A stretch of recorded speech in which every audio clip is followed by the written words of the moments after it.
לא לפחד, השם אלוקיך הולך איתך. עם ישראל לא מפחד, השם אלוקינו השם אחד.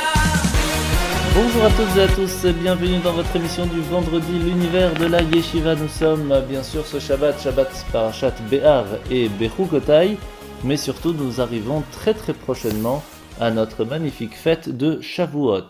Cette année, vous le savez, c'est la date le 30 mai au soir commence la première veillée de Shavuot, et bien sûr nous allons écouter les 10 commandements le 31 mai, au matin, bien sûr, à l'office de la Yeshiva à 10h, mais surtout nous ferons bien sûr la fête des glaces, la ice cream party qui sera prévue spécialement pour les enfants le 31 mai à la Yeshiva, à l'avenue du Guy, et ce sera à 18h. Donc tout est gratuit, les glaces sont gratuites, les gâteaux au fromage aussi. Le but c'est de venir écouter les 10 commandements en famille. Profitez-en, venez nous rejoindre à l'avenue du Guy le 31 mai à 18h précise. Passons maintenant au sujet de ce matin. Ce matin, nous allons parler avec le Rav Chai Bar Katz, qui nous invite à découvrir le sens profond d'un concept, le concept de la Avoda Atzmit, ou appelé aussi le Tikkun Amidot, Shinu Yateva. Qu'est-ce que ça veut dire tous ces termes ? Ça désigne en fait le travail sur soi, l'affinement de son caractère. Un seul fait les concorde, cela est éprouvant. À travers ce que nous allons écouter ce matin, le Rav Chai Bar Katz va nous expliquer de toutes les façons comment cela fonctionne.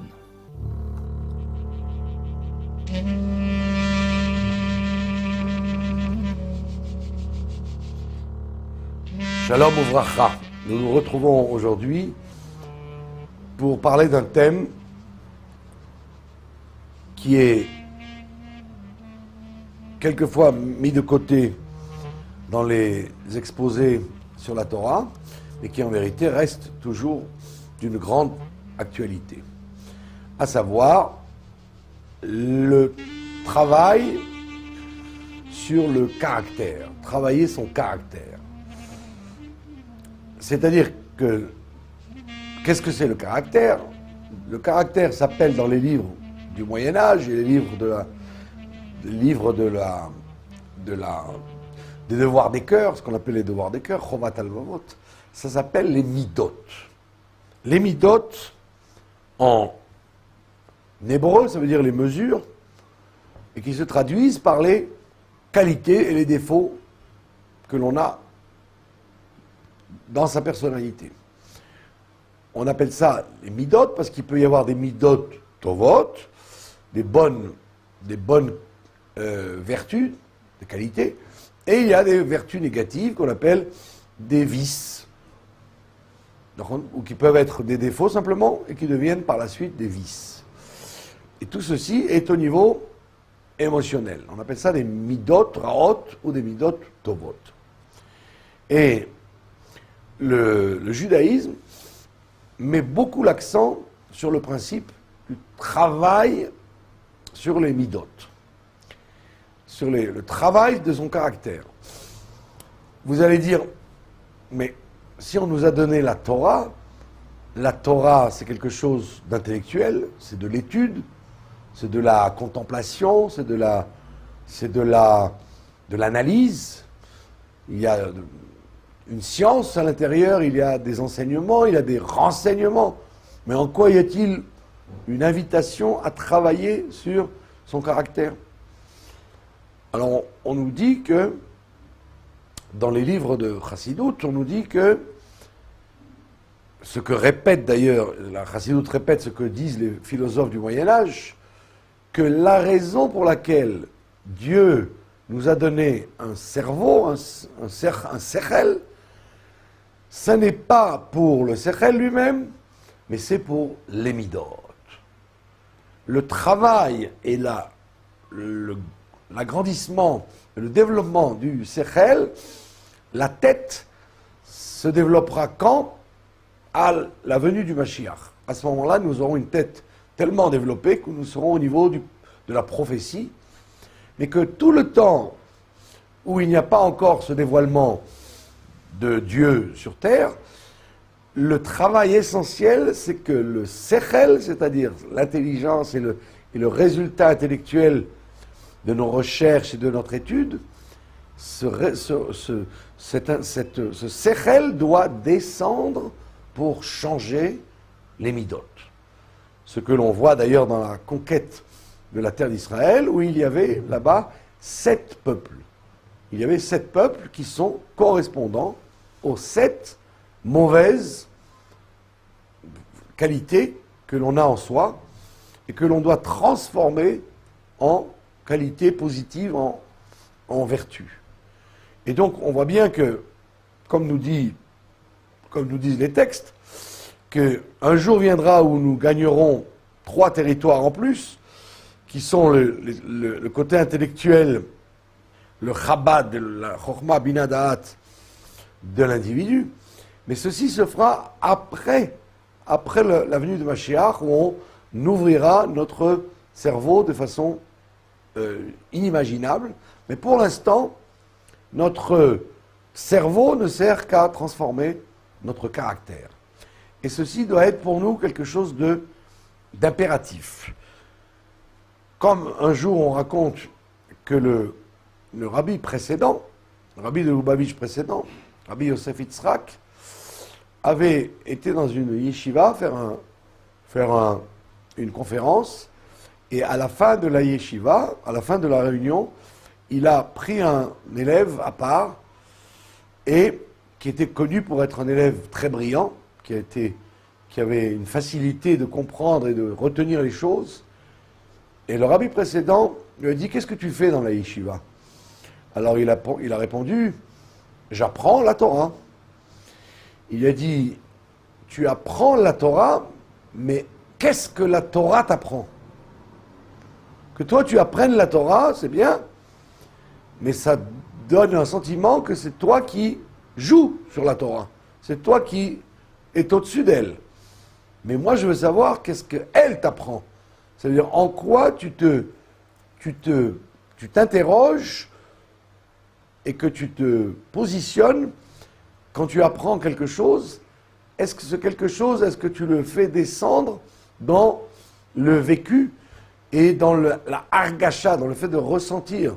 Si je te dis qu'il ne faut pas vexer son prochain, si la Torah te dit qu'il faut respecter son prochain, dans le texte, effectivement, tu l'as bien compris, tu l'as bien lu, mais est-ce que dans ton comportement, ça te préoccupe et ça t'interpelle au tel point que chaque fois que tu vas avoir une relation avec un prochain, est-ce que tu vas dire, est-ce que je respecte exactement ce que la Torah me demande vis-à-vis de lui ou pas? Et donc il y a une volonté, une nécessité de travailler sur les sentiments, sur les qualités et les défauts, afin de pouvoir les changer. Ça n'a aucune importance que quelqu'un soit intellectuel, soit fort dans la théorie. Ce qui est important, c'est comment il traduit cette théorie dans ses sentiments, de façon à ce qu'il le traduise dans son comportement quotidien. C'est-à-dire qu'on peut être une tête ambulante et le corps ne suit pas. La tête fonctionne merveilleusement bien, mais le corps n'a rien à voir avec, et le comportement n'a rien à voir avec ce que la personne a appris.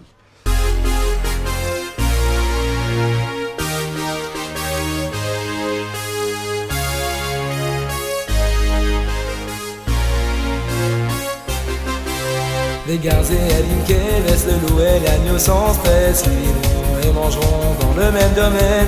Les Garzélim qui laissent un symbole qui reflète la paix et l'avenir des temps messianiques.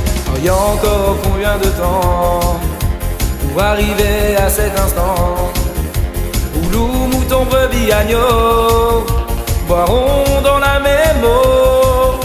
Oh, y a encore combien de temps pour arriver à cet instant où tout petit, grand et moyen se tiendront par la main. Rabbi, délivre-nous, Rabbi, emmène-nous en Eretz Israël pour une vie éternelle. Gan, Gan Israël, un centre de merveille, ta joie, l'amitié, ton bonheur bonheur fait ta bonne humeur.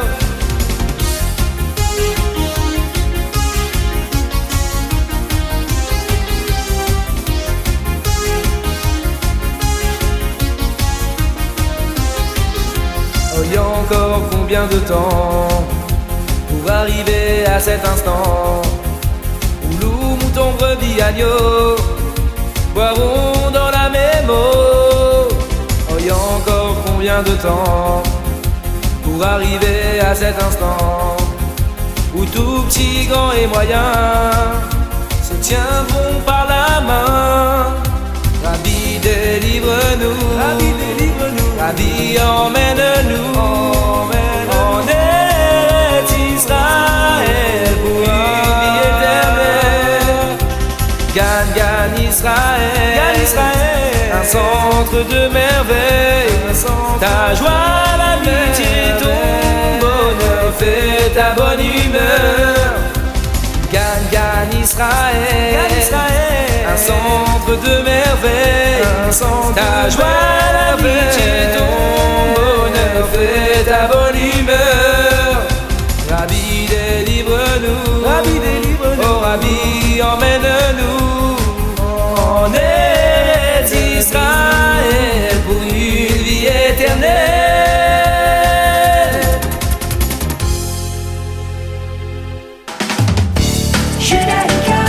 Écoutez le changement.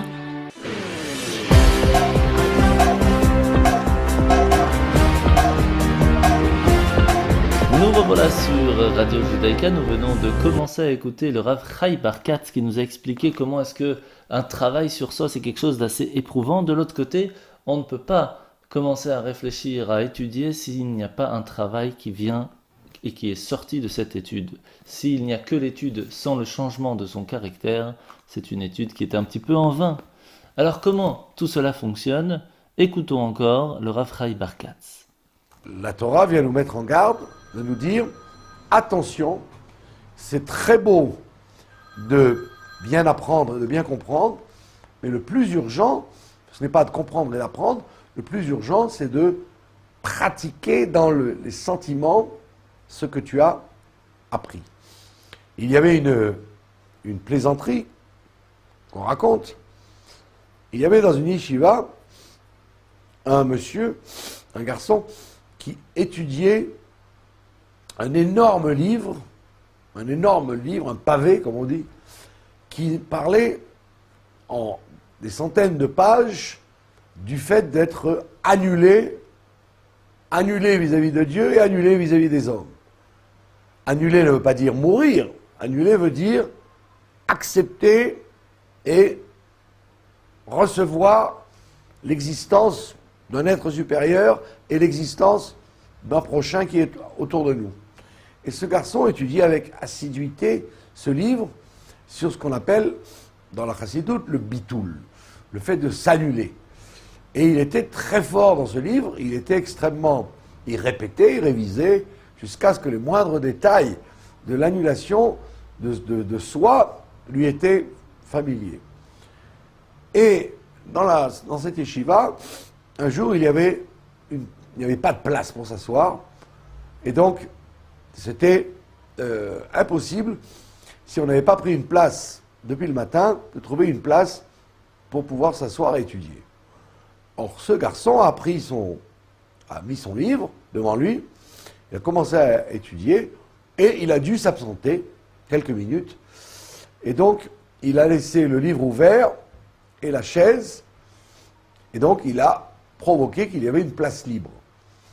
Quand il est revenu à sa place, il y avait quelqu'un qui était assis et qui étudiait à sa place.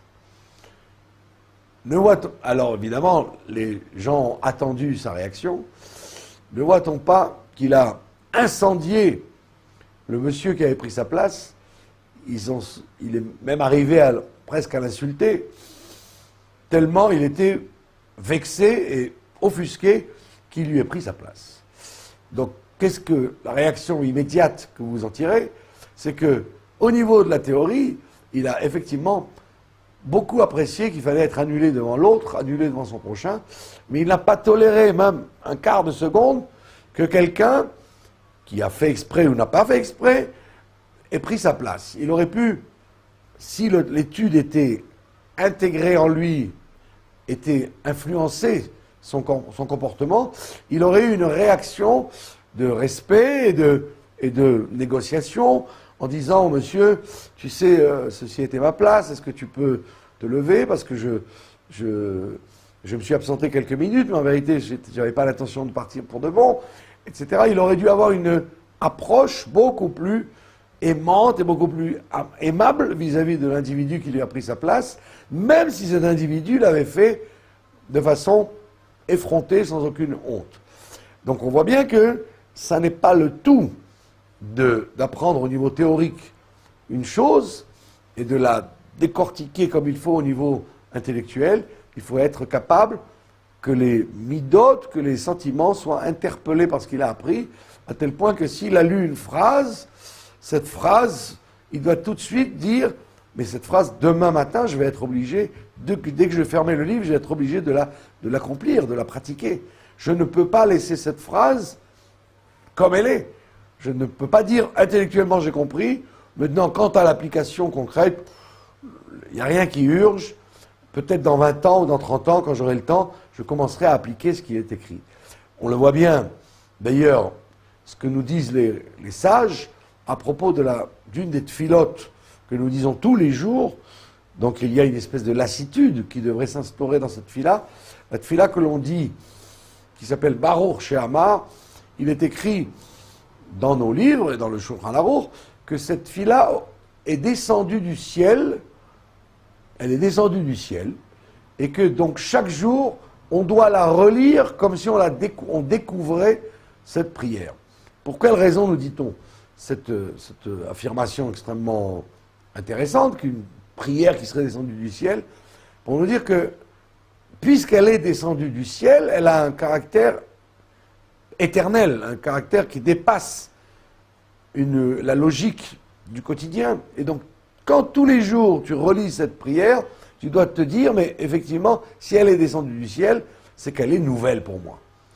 Et donc, l'une des plus grosses difficultés dans le judaïsme, c'est justement que les jours passent et les événements repassent de la même façon, et donc il peut y avoir une érosion, une usure de la personne qui pense que d'écouter un discours ou lire une phrase est du déjà vu et du ressassé, du rabâché, du moulu, quelque chose qui a déjà été vu et entrevu sous tous les angles, et il n'y a plus rien à m'apprendre.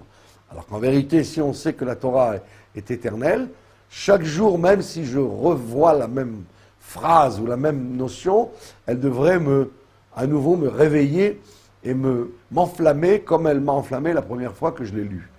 Maintenant, si quelqu'un ne travaille pas sur ses sentiments, automatiquement, il va ressentir le côté déjà vu d'une chose, et il va automatiquement négliger de plus en plus la nécessité de faire descendre dans les midotes ce qu'il a dans le caractère et dans les sentiments, ce qu'il a étudié au niveau théorique. Et c'est pourquoi le travail des midotes, c'est là-dessus qu'on va juger quelqu'un. Ce n'est pas d'après ses acquis intellectuels, mais c'est sur la réaction qu'il a dans la vie vis-à-vis des choses, comment il met en pratique dans ses sentiments et dans son action ce qu'il a appris.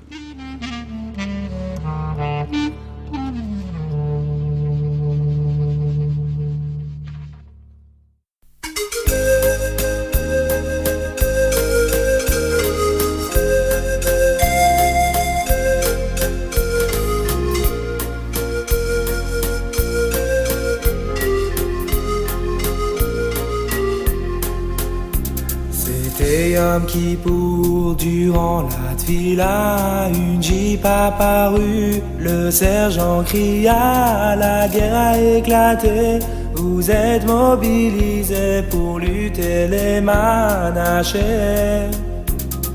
Uri se tourna vers son père, papa conseille-moi, quoi faire, donne-moi une bracha, pour que j'ai Hatzlacha jusqu'à ce que je revienne. Oui, mon fils, n'aie pas peur, nous avons une mezouza, notre protecteur consacre chaque jour un instant, étudiant la Torah et priant. Parle aux soldats de ton unité, enseigne-leur la Torah, comment pratiquer. Hachem Ishmocha, Dieu te gardera jusqu'à ce que tu reviennes.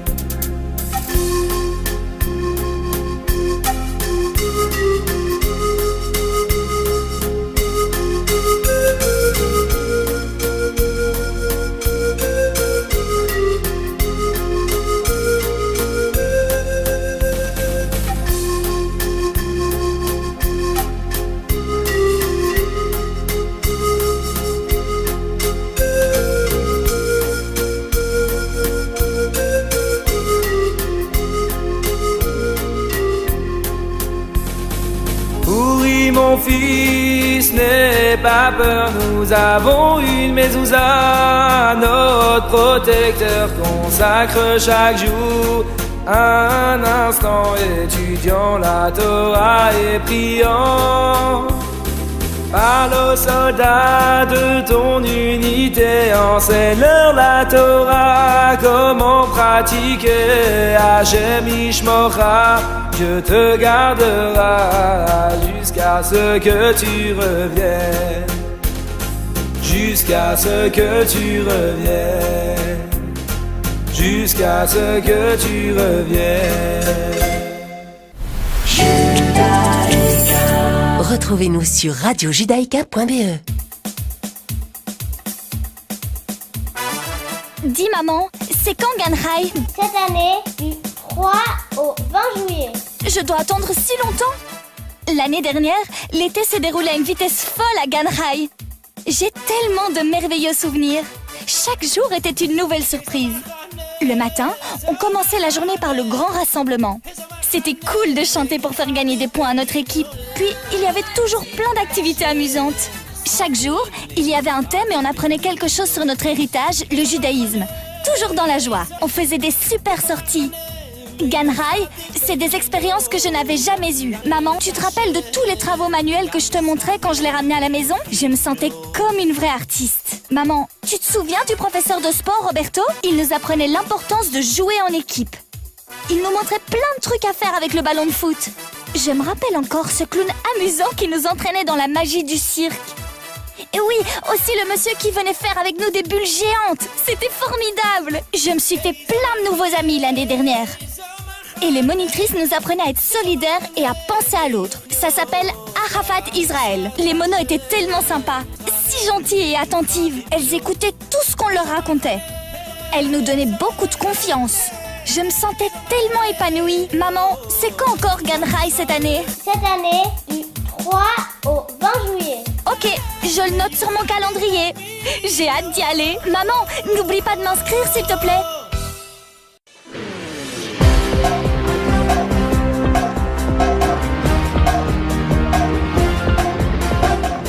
Parlons maintenant un petit peu des jours qui précèdent la fête de Shavuot. Premièrement, la semaine prochaine, vendredi prochain, nous ferons la prière du Shla Kadosh, c'est la veille de Rosh Chodesh Sivan. 6 jours avant Shavuot, on a la coutume de réciter cette prière très spéciale qui est composée par le Shla Kadosh, dans laquelle on supplie Dieu de voir nos enfants suivre le chemin de la Torah. Ceux, bien sûr, qui n'en ont pas encore mérité d'avoir une descendance, font également cette grande bénédiction pour mériter d'avoir des enfants. Si la veille de Rosh Chodesh tombe Shabbat, il est permis aussi de lire cette prière, mais cette année, nous n'avons pas ce souci. Il est très important, à partir de ce moment-là, de commencer à penser à rétablir la paix avec nos proches. Étant donné que nous avons reçu la Torah dans la paix, il est important, avec les jours précédant la fête de Shavuot, d'y réfléchir et de voir comment faire pour rétablir la paix dans notre famille. C'est pour cela que dès le 1er Sivan, donc à partir de la semaine prochaine, vendredi, nous arrêterons de dire les Tachanoun, de demander pardon, pour que nous puissions nous prendre en main et avancer pour recevoir cette magnifique fête de Shavuot, pour recevoir encore une fois des forces pour cette étude de la Torah. À partir du 3 Sivan va commencer les Shloshet Yemei Hagbala, les 3 jours de délimitation avant Matan Torah. Et ce sont des moments très importants où on fait attention de savoir qu'est-ce qu'on parle, de ce qu'on parle, de ce qu'on va réfléchir, de ce qu'on va faire, pour pouvoir vraiment réussir à être prêt à recevoir la Torah. Il y a une ségoula, la ségoula des Shloshet Yemei Hagbala, qui, lors de ces 3 jours, qui consiste à étudier avec beaucoup d'assiduité, sans s'arrêter un seul instant, et c'est une très grande ségoula pour réussir à progresser en Torah pendant toute l'année. C'est pour cela que je vous invite à venir prévoir à prendre des cours pendant ces 3 jours-là. Se tremper au mikvé, bien sûr, pendant ces 3 jours, il est très important de se purifier un maximum avant l'approche de Matan Torah, donc prévoyez aussi un moment pour venir au mikvé. La tzedaka est très importante à faire. Spécialement pour les fêtes de Shavuot, il est conseillé de donner 91 pièces à la tzedaka, puis de compléter leur nombre jusqu'à 104, qui est en fait 2 fois la valeur numérique de Ben, garçon. Ceci est très propice pour avoir des enfants. Et ce don est aussi une kapara, une expiation pour la faute d'Adam Arishon, celle du veau d'or, ainsi que pour les fautes ayant souillé la Brit Mila. Dans de nombreuses communautés, nous avions l'habitude avant de décorer la synagogue avec des fleurs, des roses, des plantes. Aujourd'hui, le Shulchan Aruch ainsi que le Rama nous interdit de faire ces coutumes. Tout simplement parce qu'aujourd'hui, il y a eu une copie de cette grande coutume chez nous pour d'autres religions. C'est ainsi que nous avons arrêté de faire cette coutume. Par contre, les chalot de Yom Tov, de Shavuot, il est une mitzvah de les faire avec une forme ronde. Ainsi est écrit dans le Hotzar à Shabbat, au nom du Mechelta. À préparation à Yom Tov, le 30 mai cette année, on se coupera les cheveux en l'honneur de la fête. On se lavera à l'eau chaude, on se trempera au mikvé, et on fera tout pour être le plus propre et le plus beau possible avant de recevoir la Torah. C'est ainsi qu'on se coupe les ongles, on met de beaux habits, et on prend un repas, afin d'entrer avec appétit dans la fête de Shavuot.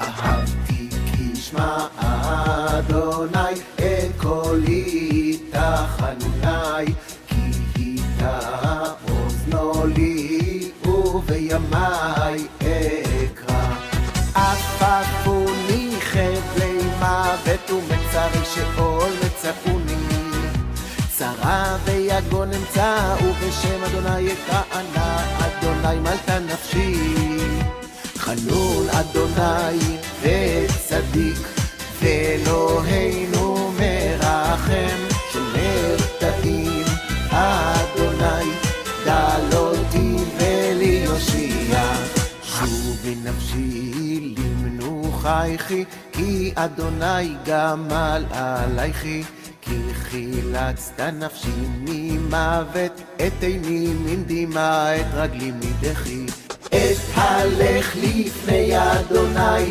בארצות החיים האמנתי כי אדבר אני עניתי מאוד אני אמרתי וחופזי כל האדם כוזב מה אשיב לאדוני כל תגמולו היא עליי כוס ישועות אשא ובשם אדוני אקרא נדרי לאדוני אשלם נגדנה לכל עמו יקר בעיני אדוני המוות על החסידיו ענה אדוני כי אני עבדך אני עבדך בן עמדך פתחת למוסרי לך אזבח זבח תודה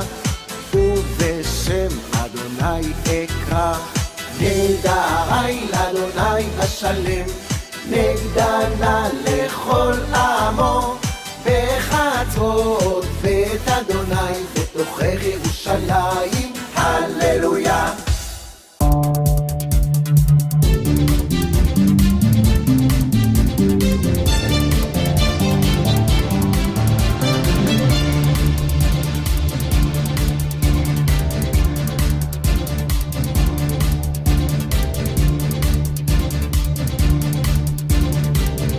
Passons maintenant à quelques informations de cette semaine. Vous le savez, nous étions Lag Baomer dimanche. Alors déjà, bravo à la Chomère pour avoir gagné bien sûr ce grand Lag Baomer de cette année.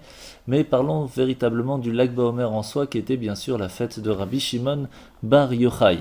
Il est de coutume de faire bien sûr un grand feu, de faire des barbecues, et aussi, comme le Rabbi de Lubavitch a insisté, de faire une parade avec les enfants.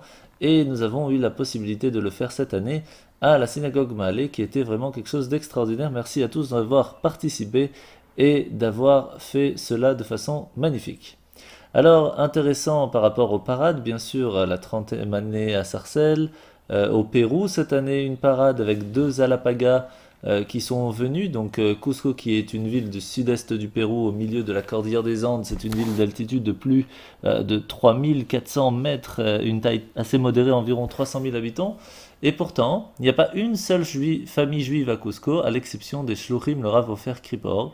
Et pourtant, ils ont tenu à ce que leurs enfants assistent à une parade. Et c'est ainsi que 2 alpagas ont rejoint le défilé, qui a donc amené une nouvelle attraction à cette fête annuelle où beaucoup de juifs sont venus de part et d'autre pour participer à cette grande parade de Lag Baomer là-bas.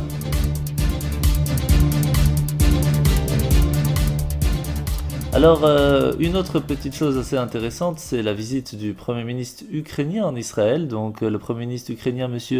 Volodymyr Grossman, qui est arrivé hier en Israël pour une visite d'État, était accompagné du Shaliach à Kiev, le Rav Yonatan Markovitch. Et l'objectif de cette visite était de renforcer les relations entre l'Ukraine et Israël. Et pendant son séjour, M. Grossman et sa délégation ont visité le Kotel, ainsi bien sûr que Yad Vashem.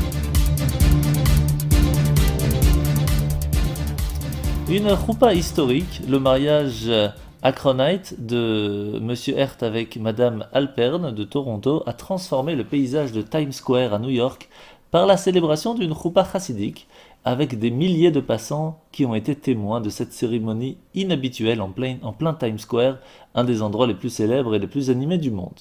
Le Khatan est le plus jeune fils de l'activiste communautaire le Rav Shea Hert, qui a fait l'office de la cérémonie du mariage devant plus de 100 invités et encore plus de nombreux passants. Eh bien, une déclaration sur le mariage et sur le mariage juif en particulier, a-t-il déclaré, beaucoup de gens ne croient pas au mariage et nous espérons que cela sera une déclaration en termes spirituels. Nous devons conquérir le monde et la meilleure façon de le faire, c'est en célébrant un mariage juif. Bien sûr, la Megillah de Ruth, il faut commencer déjà à la réviser, ainsi que toutes les lois qui sont en relation avec la fête de Shavuot, qui sera cette année le 31 mai ainsi que le 1er juin. Je vous rappelle qu'il faudra bien sûr venir à la synagogue, c'est très important, pour écouter les 10 commandements. Pour cela, comme tous les ans, nous faisons à 18h le 31 mai à la synagogue de l'avenue du Guy la lecture des 10 commandements ainsi qu'une ice cream party, et vous êtes bien sûr toutes et tous invités de façon gratuite pour hommes, femmes et bien sûr les enfants. N'oubliez pas le Gan Chai cette année, comme nous l'avons déjà maintes de fois répété, du 3 au 20 juillet. N'oubliez pas d'inscrire vos enfants, ce sont un petit peu les nouvelles qui sont bien sûr agréables à écouter de tout ce qui bouge un petit peu dans notre ville de Bruxelles.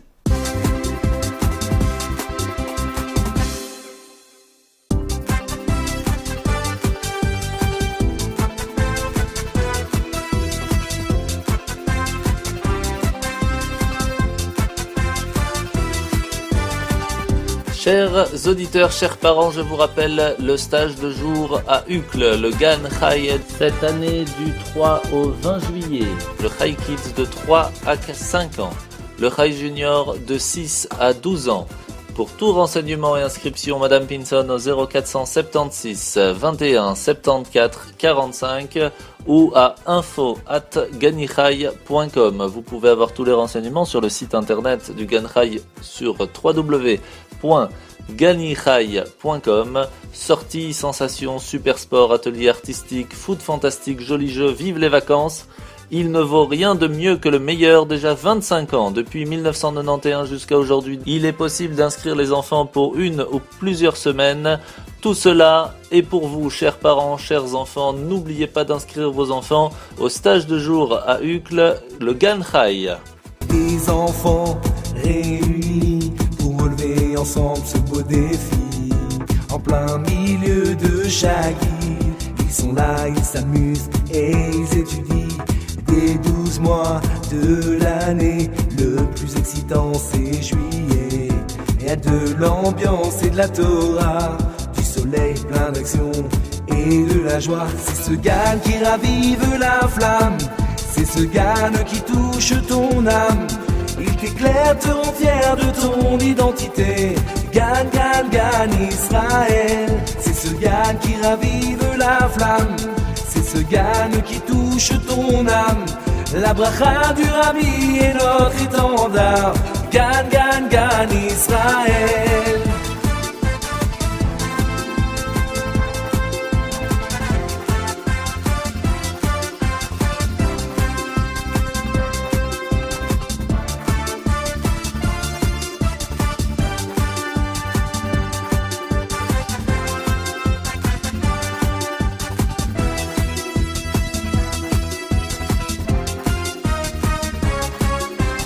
Des enfants réunis pour relever ensemble ce beau défi.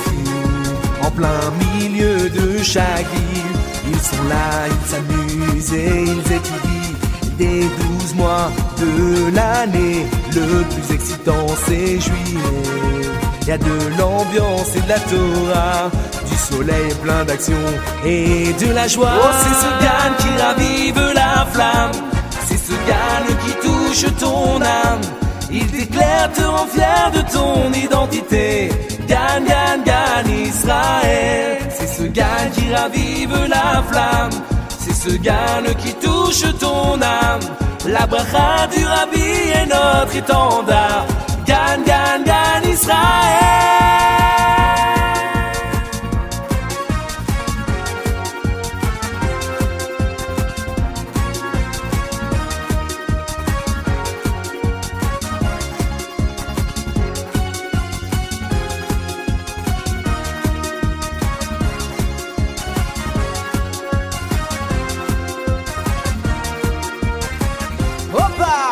Gan qui ravive la flamme, c'est ce Gan qui touche ton âme.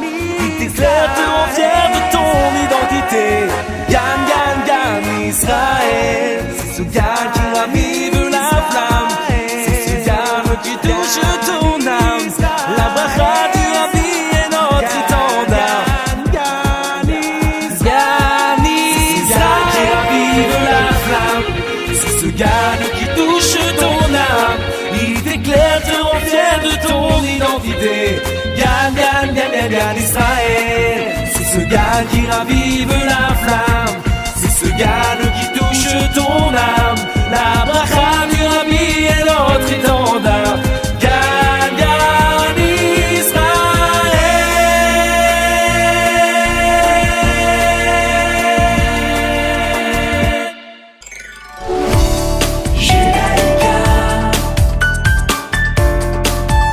Judaïka 90.2 FM.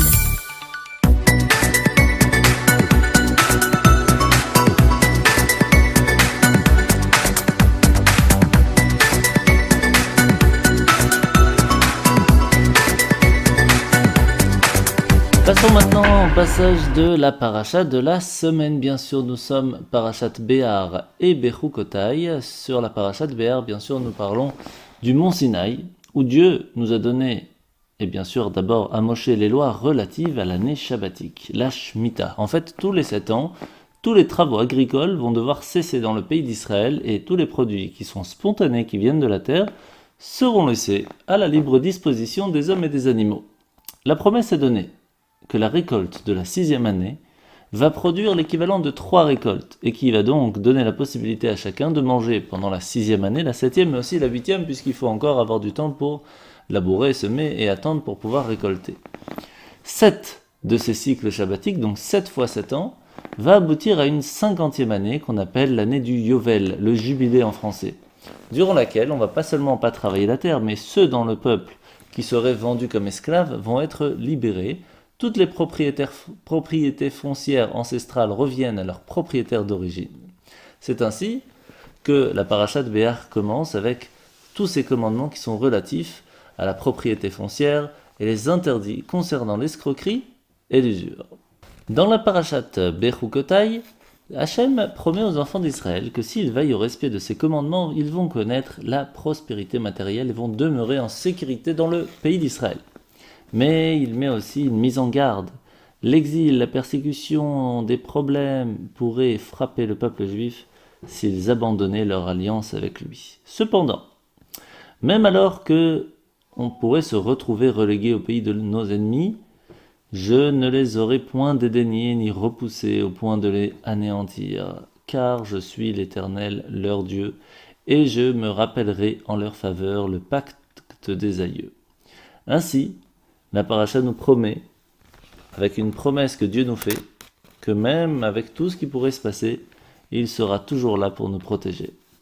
La paracha se poursuit avec l'énoncé des règles de calcul du montant financier de certaines offrandes, comme par exemple lorsqu'on consacre la valeur d'un terrain à Dieu pour savoir combien cela vaut.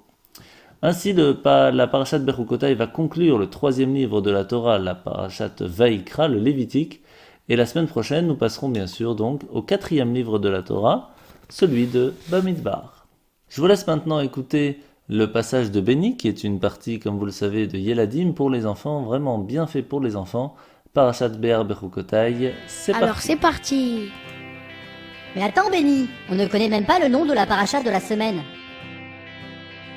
Mais oui, c'est quoi déjà le nom de la paracha de la semaine? Tu le sais toi? Mais oui, bravo. Les parachas de la semaine sont Be'ar et Bechukotai. La paracha de la semaine, la paracha c'est Be'ar. La paracha de la semaine, la paracha c'est Be'ar. Bonjour les enfants. Bonjour Rav. Dans la paracha de cette semaine, la Torah nous enseigne la mitzvah de la Shemitah. Béni, est-ce que tu sais ce que signifie cette mitzvah? Oui, c'est quand la terre d'Israël est au repos. C'est juste. Tous les 7 ans, on laisse la terre se reposer. On s'abstient de la labourer, de l'arroser et bien sûr de planter. En fait, on considère que personne n'est propriétaire des produits de la terre. Ils deviennent hefker. C'est quoi hefker? Cela veut dire que tout celui qui le désire peut cueillir des fruits ou des légumes gratuitement. Est-ce que tu connais une autre mitzvah qui a des points communs avec la mitzvah de la Shemitah? Oui, la Shemitah me fait penser au Shabbat. Pendant les 6 jours de la semaine, on travaille, puis le 7e jour, on se repose. Et c'est pareil pour la Shemitah. Pendant 6 années, on travaille la terre, et la 7e année, on la laisse au repos. Bravo Béni, tu as raison. La Shemitah, c'est le Shabbat de la terre. De plus, la Torah emploie les mêmes mots de Shabbat la Hachem, c'est-à-dire chômage en l'honneur d'Hachem, pour le Shabbat et pour la Shemitah. Mais qu'est-ce que ça veut dire? Cette précision, Shabbat la Hachem, nous indique que le but de ces 2 mitzvot est de savoir et de se souvenir qu'Hachem est le maître du monde. C'est lui qui a créé l'univers tout entier et c'est aussi lui qui gère le monde à chaque instant et jusqu'au moindre petit détail. Mais on ne peut pas l'oublier ça, que c'est Hachem le maître du monde. Tu te trompes Béni, je vais te donner un exemple. Lorsqu'un agriculteur laboure sa terre, qu'il plante des graines, et qu'enfin, après des semaines, il récolte les fruits ou les légumes qui ont poussé, il peut faire l'erreur de croire que c'est uniquement grâce à son travail que sa grange est pleine de nourriture. Et quoi? Il va oublier que c'est Hachem qui fait tomber la pluie et qui fait briller le soleil? Et que c'est pour ça que ces légumes ont poussé? Oui, justement. Surtout s'il met en place des techniques sophistiquées pour que ses légumes poussent plus vite et qu'ils soient plus beaux. Ah oui, ça c'est vrai. Il peut croire que c'est seulement grâce à son intelligence qu'il a des beaux légumes. Eh bien, en s'arrêtant de travailler une année entière, cela lui permettra de garder en tête qu'en réalité, tout ce qu'il possède, c'est à Hachem qu'il le doit. Et c'est pareil pour le Shabbat. Bravo Béni, tu as compris. Et en plus, c'est en respectant la Shemitah une année sur 7 et le Shabbat un jour dans la semaine qu'on méritera pleinement de recevoir les bénédictions d'Hachem. Shabbat Shalom les enfants. Écoutez le changement.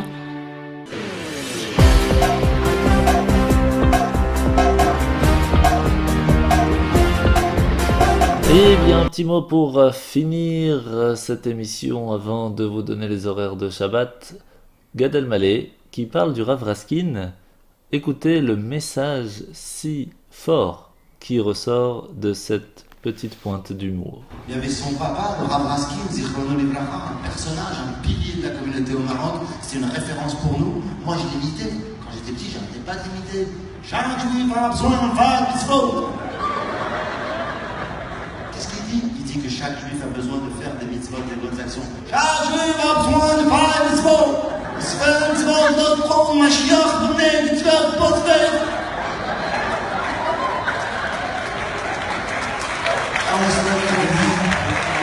On était là tous ensemble. À quelle heure ils donnent les pains au chocolat? On s'en fout, on va écouter, c'est pas grave. C'est un même fond, ma chanter ensemble, moi, ma chère, non, mon genre, we don't want to wait. Et cette chanson, on l'a chantée en français, on l'a chantée en arabe, on l'a chantée en anglais. Et c'était incroyable. Et j'ai un souvenir très très précis. Un jour, il y avait un camp, une colonie. Il y avait des jeux. Puis moi, j'étais déjà le comique de la bande. Je faisais des imitations du Rav Raskin à mes copains. Et un jour, j'étais dans le réfectoire après le déjeuner. Et je monte sur une chaise. Et il y avait tous mes copains qui étaient là. Et je commence à faire Chaque jour, il va besoin de faire des mots. Pas de machin, rythmé, va venir machin, c'est le répète, chaque fois, va venir, et je vois un grand silence, les rires s'arrêtent. Je me retourne et je vois le Rav Raskin qui marche comme ça.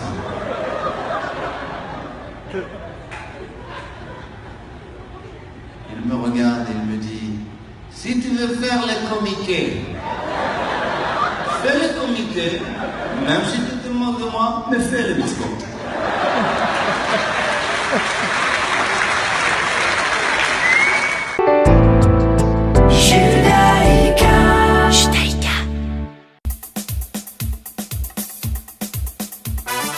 Dis maman, c'est quand Ganhai? Cette année, du 3 au 20 juillet. Je dois attendre si longtemps? L'année dernière, l'été s'est déroulé à une vitesse folle à Ganhai. J'ai tellement de merveilleux souvenirs. Chaque jour était une nouvelle surprise.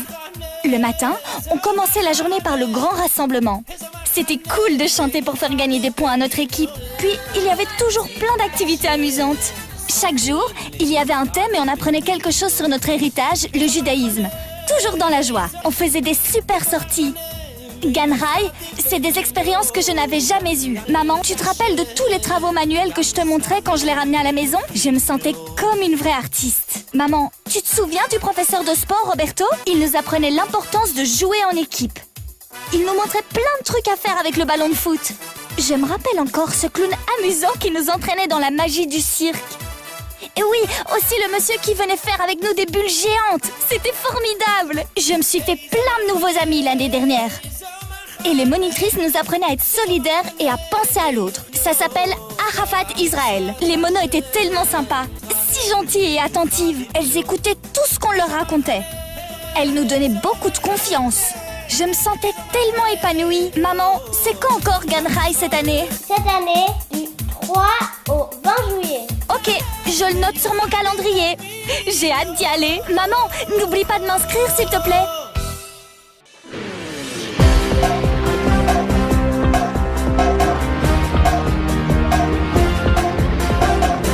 Et bien voilà, c'est ainsi que finit notre émission ce matin. Je vous rappelle quand même que nous sommes Parashat Be'ar Bechukotai et qu'il faudra bien sûr allumer les bougies ce soir à 21h13. Shabbat se finira à 22h37. N'oubliez pas de faire le compte du Homer. Je vous rappelle, les offices à la Yeshiva sont toujours le vendredi soir à 19h et le samedi matin à 10h. On se retrouve la semaine prochaine pour de nouvelles aventures, mais surtout n'oubliez pas que le 30 mai au soir commence la veillée de Shavuot et que nous écouterons bien sûr les 10 commandements le 31 mai au matin et ou l'après-midi avec la Ice Cream Party. Je vous souhaite à tous et à toutes de passer un très très bon Shabbat et à la semaine prochaine. ישראל, לא לפחד, השם אלוקיך הולך איתך. עם ישראל, לא מפחד, השם אלוקינו השם אחד.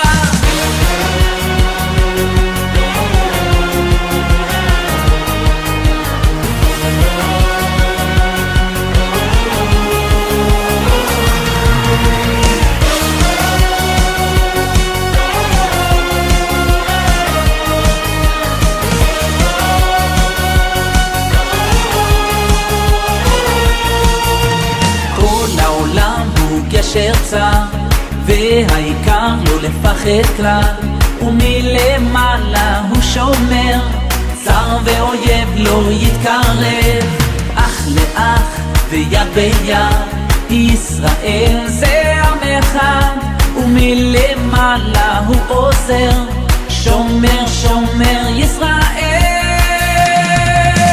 עם ישראל לא לפחד, השם אלוקיך הולך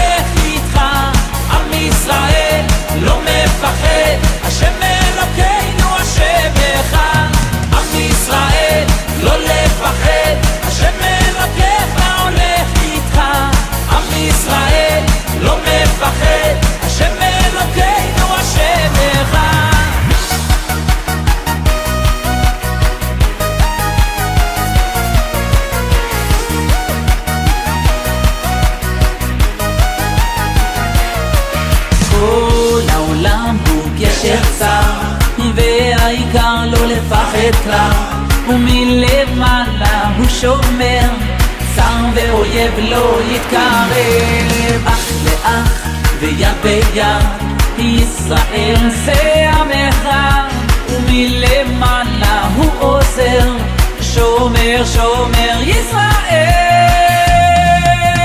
עם ישראל לא לפחד, השם אלוקיך הולך איתך.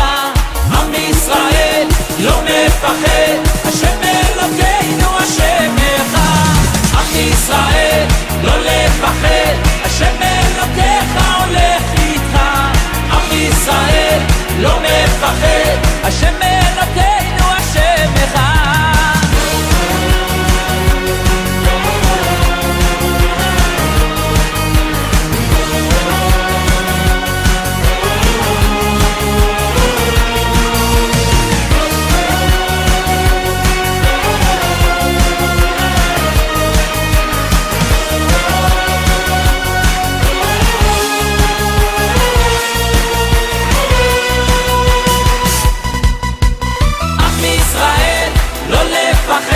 השם אלוקיך הולך איתך.